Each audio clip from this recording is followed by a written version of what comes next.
Soap operas aren't dying because of streaming. They're dying because of their writers. Soap operas have long thrived on melodrama, but there's a fine line between timeless and tired. The character of Dani is a case study in what happens when that line is repeatedly ignored. Once again, audiences are served the reheated story of the scorned woman, faithfully devoted for decades, only to be discarded for someone younger, prettier, and conveniently less complicated. It's a narrative so ancient that it should come with a carbon dating certificate. Betty Broderick, Bernadine from Waiting to Exhale, Sue Ellen from Dallas, Catherine Chancellor from The Young and the Restless. The ghosts of wronged wives past haunt every frame. This fixation on the humiliated ex-wife seems to be a particular comfort blanket for women of the Gen X and Boomer generations who populate many writers' rooms. Perhaps it reflects a collective generational anxiety, a fear of obsolescence wrapped in melodrama. Whatever the cause, the result is stagnation. Next week's previews reveal Dani hurtling back into the arms of the very man who publicly humiliated her, while he smirks to his current wife that it'll take his ex forever to move on. And, tragically, he's right. No woman under 40 would write this nonsense. The modern audience has little patience for heroines who grovel at the feet of men who've dragged them through emotional sewage. Today's viewers crave women with backbone, self-determined, sharp, and capable of walking away. But that won't happen until the Golden Girls in the writing department loosen their grip and allow newer, younger, and more diverse voices to take the pen. It's not just about age, it's about perspective. Even the few millennial writers in these rooms are often products of the same insular soap opera pipeline, recycled from show to show like aging Tupperware. The system breeds creative inertia, and the glaring absence of Black women writers only deepens the disconnect. Characters like Anita and Nicole are written as afterthoughts, while their stories, rich with potential, are flattened into cliché. Ironically, the show once promised that it wasn't your grandmother's soap opera. The cruel joke is that grandma's soap probably had more nuance. The storylines lack the progressivism of earlier icons like Jessica Griffin, and even the younger characters, like Ashley's apparent stand-in Sarah Bible, seem stuck mimicking outdated tropes rather than challenging them. Some defend the messiness, insisting that soap operas must be dramatic. After all, what's a daytime serial without betrayal, infidelity, or emotional chaos? But messy does not have to mean regressive. The genre can showcase complexity without defaulting to degradation. Viewers deserve the full spectrum of womanhood: the single, the self-sufficient, the widowed, the ambitious, the joyfully unattached. Characters like Mona, Shanice, and Laura could embody this range, if only they were allowed to. Laura, for instance, could represent the modern working-class graduate, juggling student debt and self-reliance, rather than serving as yet another damsel in distress with a near-death fetish. To be fair, Dani herself isn't beyond redemption. She teeters between archetype and stereotype, occasionally hinting at something fresher. Her evolving relationship with Andre, rooted in radical honesty rather than recycled melodrama, suggests a glimmer of progress. Perhaps her story will pivot from romantic dependency to personal fulfillment. But if the writing doesn't evolve with her, Dani will be yet another casualty of a creative industry afraid to age out of its own nostalgia. Until the old guard steps aside, viewers will keep watching history repeat itself, this time with better lighting and worse dialogue. They say Jan's just a strong woman. No, she's a storm wrapped in lip gloss, and her daughter's drowning in the rain. Ashley may have inherited her mother's face, but she certainly didn't get her fire. Watching Jan bulldoze through life with the self-assurance of a woman who's seen things, probably several times over, makes Ashley's passivity all the more baffling. Jan devours people whole when provoked. Ashley, meanwhile, hears Dani mocking her and offers silence. Not even a withering glance. It's like watching a sparkler stand next to a flamethrower. Jan once tore Leslie apart with surgical precision in Orphe jeans, and the audience loved every glittering second of it. That woman doesn't argue, she annihilates. Ashley, on the other hand, feels like she's perpetually trying not to disturb the air around her. Perhaps that's the result of being raised by a woman whose fire never went out. Children of the Tempest often learn to tiptoe. It's not hard to imagine Ashley's meekness as a survival mechanism. Her mother thundered, so she learned to whisper. Still, there's something tantalizingly unresolved between mother and daughter. They're close, but the closeness hums with static. Years of unspoken baggage, buried judgments, and the faint tension of two people pretending they're fine. Jan herself radiates a past worth knowing. The kind of woman whose "you had to be there" stories would probably make a preacher blush. Mona shares that intrigue too. Both women feel like half-open books we're dying to finish. And then there's the question of Joey. The look on Jan's face when Vanessa introduced them was practically a neon sign. If he is Ashley's father, that would explain everything. From Jan's evasive glances to her hyper-vigilant parenting. Perhaps she raised Ashley in a bubble, trying to protect her from the chaos she once called fun. As for Ashley's story arc, what a waste of potential. When she saw Andre kissing Dani, that should have been her moment, a turning point, a chance for the quiet one to finally roar. Instead, we got Derek. Again, in a hospital bed. Then, somehow, back home with Ashley playing his nurse/fiancé. Riveting television, if one's idea of drama is watching paint dry. And Leslie. Oh, Leslie. If Jan's new attempts at friendship seem genuine, Leslie is likely to see dollar signs instead. One can almost hear her muttering to Eva, "Now John wants to be my little bestie since I got money? Please!" It's a scene practically begging to be written, complete with the long, dramatic sigh of someone who both sees through the act and secretly misses the attention. In the end, the show doesn't need more Derek. It needs more Jan. Unfiltered, complicated, magnetic. And an Ashley who finally stops whispering long enough to remind everyone whose daughter she really is. Daytime TV isn't dying naturally. It's being phased out on purpose. Television audiences have developed a peculiar hobby, prematurely planning the funerals of shows that haven't even reached their stride. The latest victim of this collective anxiety is a promising Black-centered soap opera whose greatest sin seems to be existing in an industry allergic to patience. Despite already being renewed for another season, the internet echo chamber is teeming with countdowns to its supposed demise. Perhaps everyone should take a breath before composing the eulogy. Much of this nervous energy comes from self-appointed analysts obsessed with ratings charts and shooting schedules, as though network executives are waiting for their spreadsheets to be validated by online speculation. The fixation is as tedious as it is pointless. The show's fate will hinge less on digital hand-wringing and more on whether corporate leadership can resist replacing everything with cheaper, noisier alternatives. After all, why invest in narrative depth when a game show can deliver instant ad revenue at half the cost? What truly sets this series apart, however, is its representation. A daytime drama led by a Black ensemble is not just entertainment. It's an act of reclamation in a genre that's long excluded such stories.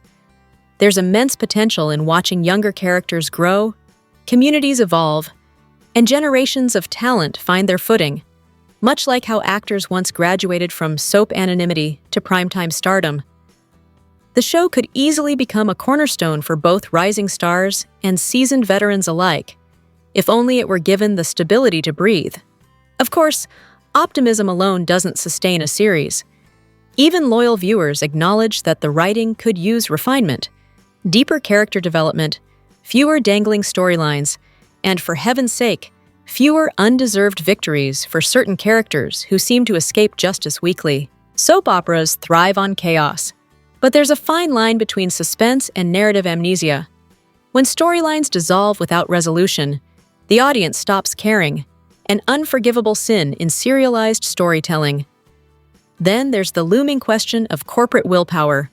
With Skydance now steering the CBS ship, the real test lies in whether executives see long-form storytelling as an asset or a liability. A cautious prediction might grant the show 5 years before being quietly exiled to Paramount+. After all, even icons like Victor Newman are aging out of their franchises. And no show survives without that central figure who commands loyalty across generations. This series needs its own victor, someone to anchor its legacy.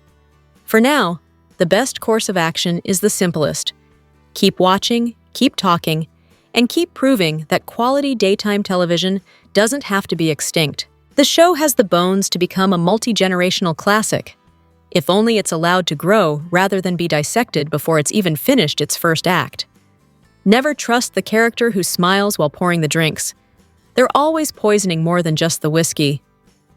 If looks could kill, Bill would already be 6 feet under. Haley's "till death do us part" wasn't a vow, it was a spoiler.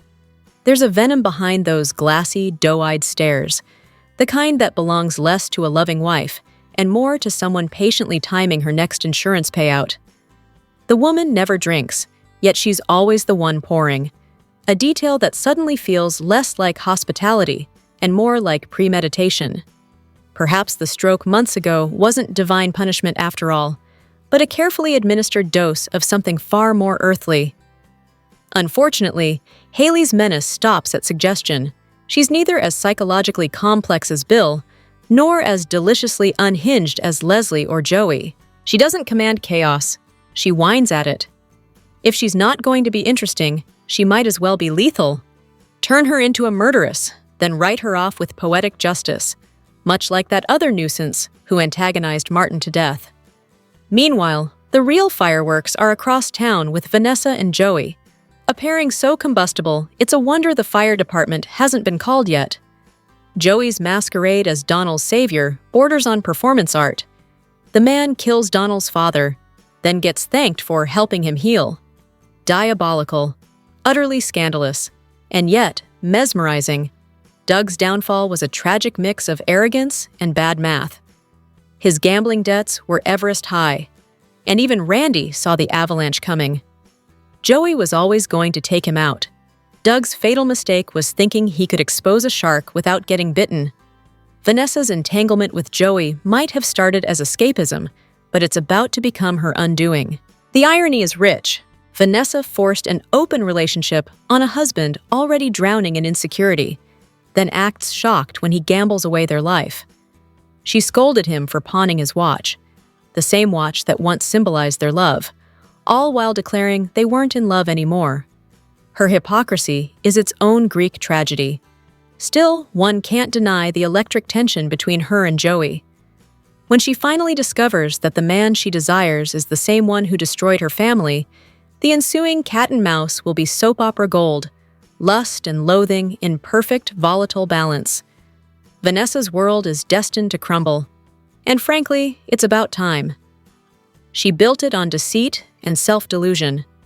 Watching it burn will be its own reward. So yes, let Haley sharpen her knives, and let Vanessa face the inferno. Between the would-be widow and the adulterous avenger, at least someone in this town remembers how to make destruction entertaining. You ever seen a TV cop who's never solved a single case? Meet Gibray Horges.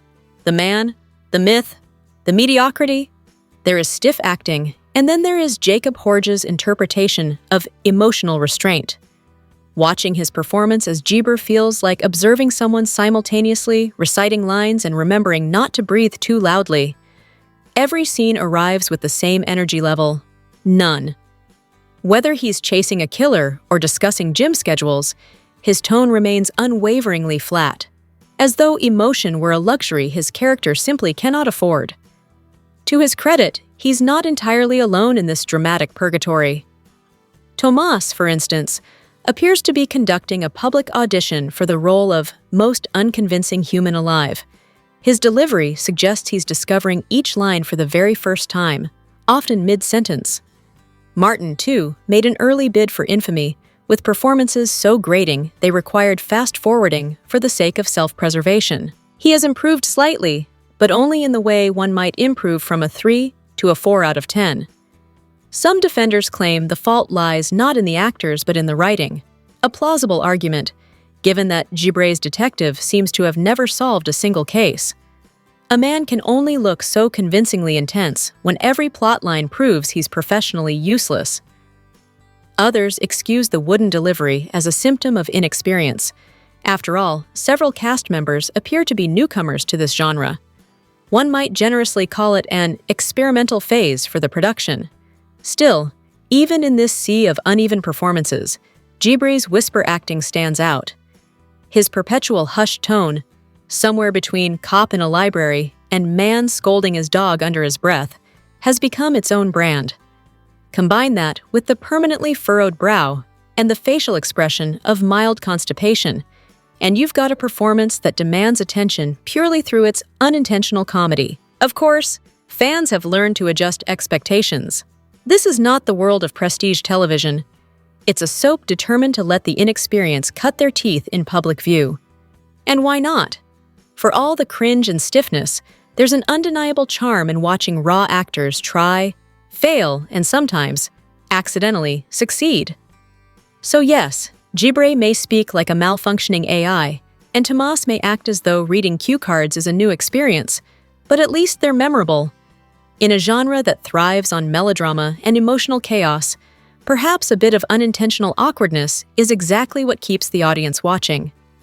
What if Beyond the Gay 80s is doing what no other soap dares, making white characters the supporting cast for once? Every soap needs a chaotic duo to keep the audience entertained between funerals, weddings, and conveniently timed amnesia.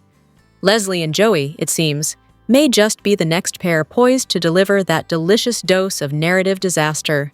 Their recent interaction radiated the kind of reckless spark that screams bad decision, great television. Leslie's cunning energy meeting Joey's impulsive charm is practically an invitation for emotional carnage. And honestly, who doesn't want to watch that? Besides, pairing them might finally grant poor Ted a break from his endless emotional torment. Of course, while some fans are rooting for the next Mob Queen Leslie arc, others are busy dissecting a more layered issue: how Beyond the Gates flips traditional soap dynamics around race. Historically, Black characters on daytime television have been written as little more than narrative furniture, loyal assistants, silent friends, or vessels for other people's drama. Carter on The Bold and the Beautiful spent years orbiting the Forresters like a glorified errand boy, his existence reduced to serving white plotlines and white women. By contrast, Beyond the Gates turns that hierarchy on its head. Here, the white characters often revolve around the Black leads. It's a refreshing reversal, if not a perfectly executed one. The writing still suffers from underdeveloped arcs. Entire families exist in a kind of narrative fog, their backstories more rumor than reality. Dani's mysterious best friend, for instance, seems to live in a vacuum. She has no family, no roots, no real context. It's a symptom of a larger problem. Characters, regardless of race, often feel like sketches rather than people. Yet even within this uneven landscape, the show does something rare. It grants its supporting white characters actual agency. Vanessa, Ashley, Derek, and Jan all have lives, choices, and consequences independent of the Black leads. They aren't props. They're people. That's more than can be said for many soaps that still treat their characters of color as ornamental. Still, the series' portrayal of friendship dynamics, particularly the Dupree women's seemingly endless rotation of white best friends, strains believability. In a region as diverse as the D.C., Maryland, Virginia area, cross-racial friendships are plausible, especially among younger generations. But in the show's upper-class circles, where race and class tend to silo social lives, the optics are off. The connections feel manufactured, as if diversity were achieved through a casting spreadsheet rather than genuine social realism. The relationships could ring truer with a dose of contextual grounding. Imagine if the Dupree's white acquaintances came through professional or class-based intersections, a maid's family, a colleague's sibling, a shared workplace dynamic. It would add authenticity without sacrificing inclusivity. Right now, some friendships feel like they exist simply to tick boxes on a diversity checklist.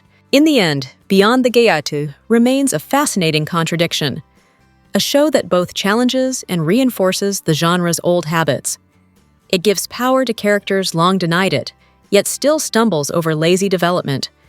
But perhaps that's the beauty of it: messy, well-meaning, and wildly entertaining. Much like Leslie and Joey themselves, it's a beautiful disaster waiting to unfold.